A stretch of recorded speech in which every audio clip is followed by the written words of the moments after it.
Now I'd like to introduce you to another software program called Mammut, which I use quite often when I'm looking to take an audio file that I've already recorded and transform it through various kinds of effects processing to come up with some very interesting, maybe more experimental kind of sonic results of those transformations. So this program is very useful for that.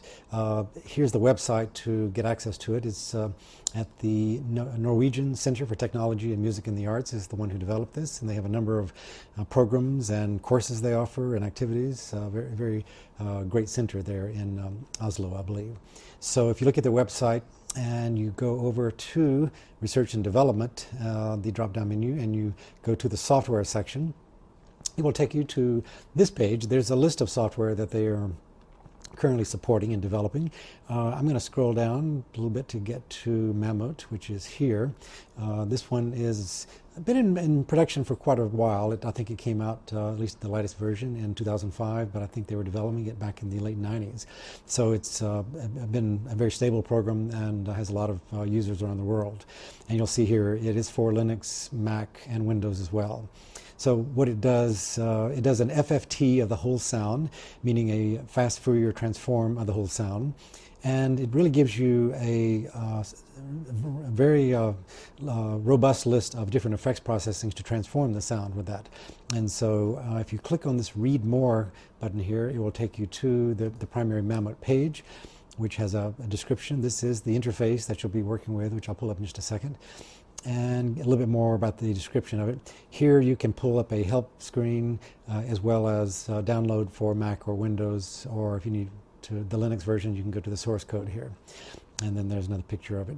So if you were to click on the Mac OS C, it would take you to something like this, or if you click on that, then you can choose whichever version you want here, and then it will take you into a folder, a server folder, which you can then click on the version that you want here. This is the 0.58 is the one that I'm using currently on the Mac as well as, but you can go into the other folder to get the Windows. Radium is another program which they support, which is also in this particular folder on their server. So if we go back to the help screen, we do get a fairly extensive description of how each of the functions of the program work. You'll see how to load and analyze a sound file and then play and stop. Obviously, you can undo, redo. There's a second sound file you can load in to convolve or correlate or sort of transpose it from the first one. And then we'll talk about the preferences for a second. But the transform are the effects processing we'll be using in this program, stretch, wobble, so forth. We'll kind of demo just a few of these, and I'll kind of give you a chance to then do your own audio file and try out the rest of these and see what kind of interesting sound files you find. You can also, another link to download the software is on the help page as well. So once you get to the program, download it, and then click, if you're going back to the here, when you click on this, you'll get a zip file, and then just double click on that and it should open up on your desktop or in some folder on your hard drive, and then open up the program, and it should be something you should put in your applications. Once there, let me go over to the program. When you click on it, you will get a screen that looks like this. Let me go back over here and change that a little bit to get the background different. So once you open it up, you do get this screen. The main sections down here, these are, you see here, these are the various kinds of transform agents that we can apply toward the sound once we load it in.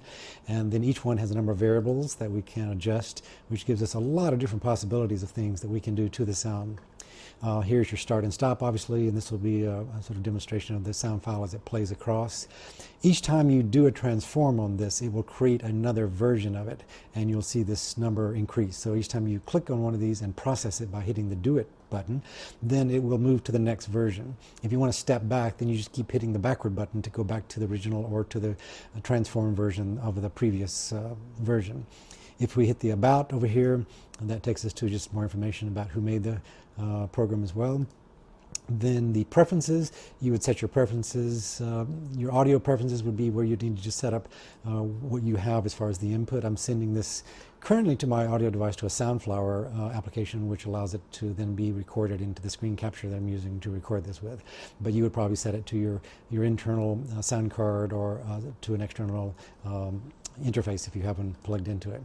There is a startup sound when the program starts. I've got that turned off. There's a background picture that pops up here, which I've also turned that off. So that's your preferences here. And once you finish a file, you can then save that audio file as a separate by hitting a save or save as. You can also have it automatically normalize the program to balance it out as you do save that. So the first thing we need to do is to load a sound file in. You click the Browse button, and it brings you to your hard drive so you can find a particular audio file you're interested in working with, and then it will load into this list here. Once it's there, if you don't do any transform to it first, just click the Start button on the play, and we can listen to see what that sound file sounds like. The one that I've loaded into this currently is a excerpt from a composition of mine that was done for a sort of a sonification of some chemical data that I was working with a chemist. And what this section is a sonification of the data that is being run into a physical model routine in the Kima operating system, which we will not be discovering here because it is a more expensive kind of paid system. But I'll be introducing you to that later. But what you're hearing is a sort of a sonification of some data running through a physical model of a string instrument. So let's just listen to the original sound file, a little bit of that before we start to do any processing to it.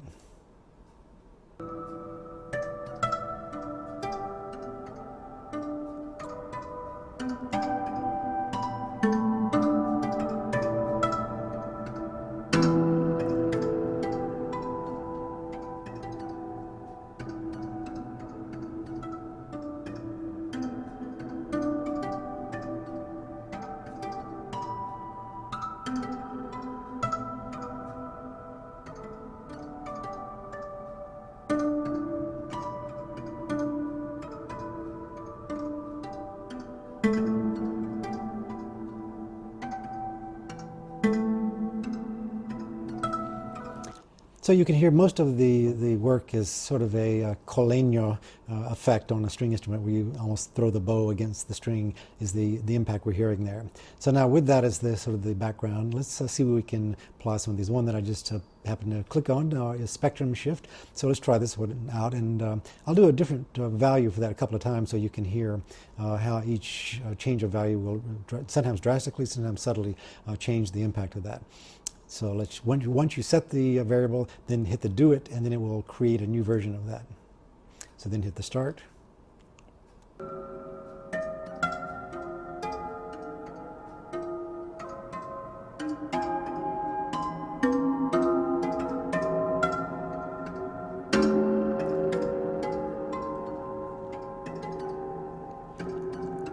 So let's take that down to a much lower version.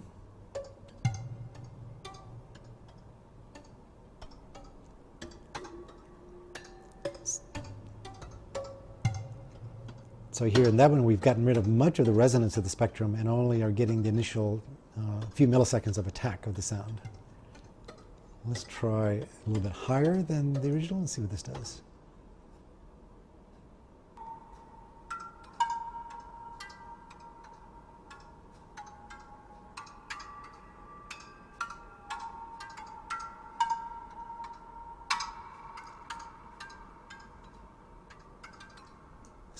Let's go even higher and see what this does.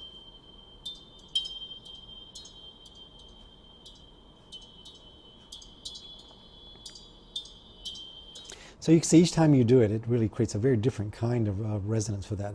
Now let's go back to the original. I just kind of worked my way back through the numbers, the versions, which are all being saved, and back to the original sound. And let's try another different effect on this. Maybe let's try that was a spectrum shift. Let's try the mirror effect, where we would mirror the spectrum around a particular frequency. So if we mirror this around, say, a 400 hertz frequency, it will do sort of an opposite mirror of the spectrum around that frequency. So we process it first, hit the start.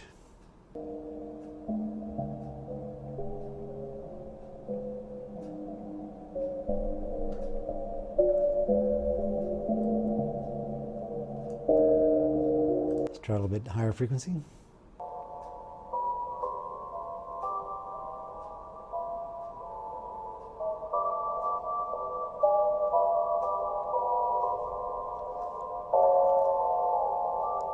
So you can see as you do slight variance on that, it gives you a really interesting kind of wide range of possibilities of effects that you can generate from this. Let's see if we just do maybe the wobble effect here, and where we can all frequencies will be raised to the power of the exponent you specify. So let's just see what we get with this if we just do a random version of that and hit start.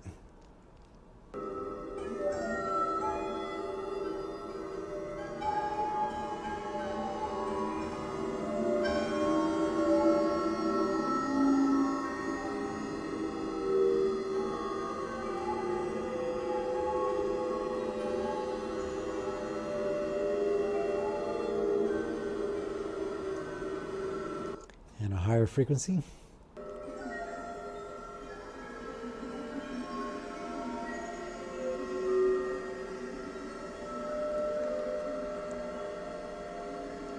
All right, and one last one. Let's just try a multiply phase. This multiplies all phases within the values specified.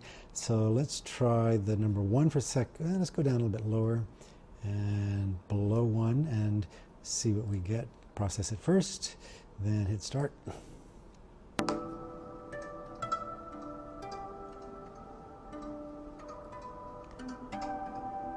I'm going to go into a negative number here. And I think this starts with a nice bump.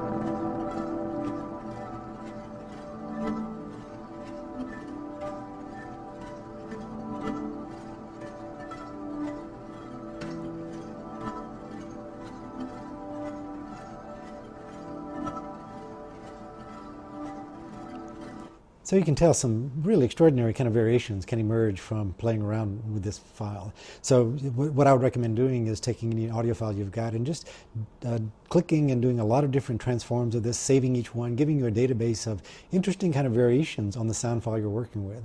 And then you could run it through some of the other programs, Sonic Visualizer and some of the other spectral analysis programs, apply other effects, do different kind of versions to that. So as you are building up a kind of a library of different kind of sounds that are emerging as very interesting range of possibilities within that library, but in some ways they're all derived from a single audio file, which when you're composing is often a good thing. When we think about composing, it's usually you take 1 or 2 or 3 ideas in a composition and you try to stay within the framework of those and do variations of them.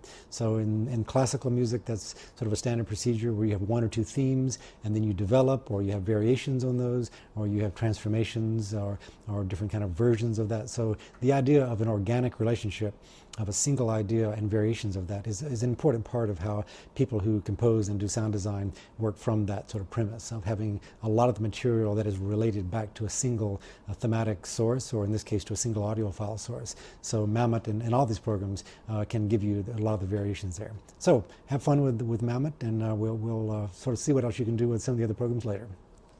The preceding program is copyrighted by Emory University.